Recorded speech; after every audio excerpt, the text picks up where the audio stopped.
should just explain that this protest has been called because there is a motion being put down in the Dáil this week by People Before Profit and the United Left Alliance, with the support of a number of the independent TDs, and done in conjunction with the Woodland League, who are also here tonight and have helped organise this protest, calling on the government to abandon their plans to sell off the harvesting rights to 1.2 million acres of the state forestry.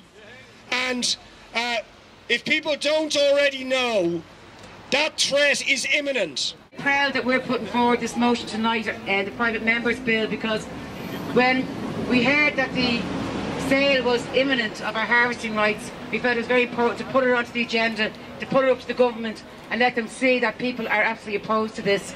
We're talking to the Woodlands League, and they've had a petition online for the last month where they have thousands upon thousands of petitions of people opposing the sale of our harvesting rights, the sale of our forests. 32,500 people, I'm told, are on that petition. So get onto that Woodlands League site and get your petition on that as well.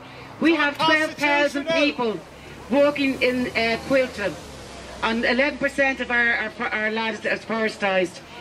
We want to see a situation where Quilta can play a role in actually increasing our jobs, protecting our forestry, protecting our diversity, and as a public enterprise, a public ownership, plan to actually create jobs over the next period of time. In Switzerland, 100,000 people are involved in working in the forestry industry there. We want the same thing to happen here. We want that our commitment to bring our forestry up to 30% done over the next few years, and along with that, increase jobs and increase the access to land to walk on, etc. And I think that this is a very, very important issue to fight on. We cannot accept the Troika's demands on this one.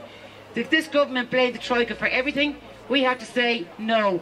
This is like ivy, strangling our nation. If the law stands in the way, they draft new legislation. They'll sell off our forests, our water, gas and oil, while they earn fat pensions for sitting in the Dáil.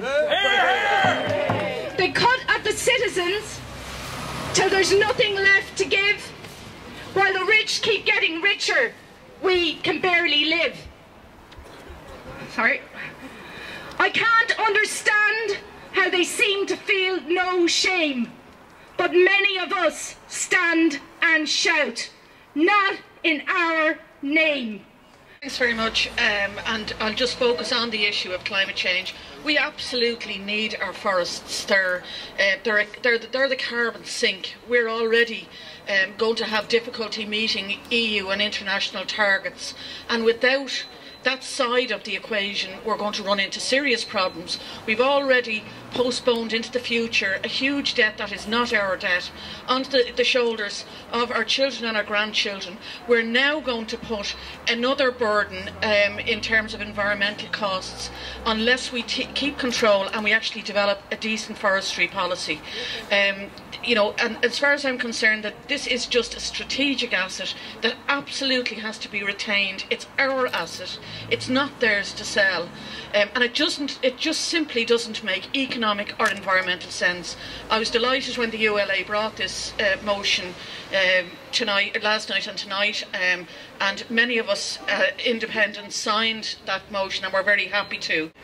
The major reason the government gave as an excuse for saying that we have to sell state assets is that we have to pay off the state's debts. Now, as we all know, those are not our debts, not your debts, but the debts of banks, of private financial institutions, both in this country and in Europe. But what you might not know is that it's bad enough that we have to pay off the gambling debts of bankers and financiers and speculators. But guess who will end up owning our forests if they're sold? The bankers, the financiers and the speculators. I jest not. The Coillte have already sold over recent years 40,000 acres of public forestry. The biggest purchaser of that land is the Irish Forest Unit Trust, whose major components include the Bank of Ireland, the Allied Irish Bank and Irish Life. 3 of the institutions that have helped bankrupt this state and which we have bailed out. Our forests! Our forests! Our trees! Our trees!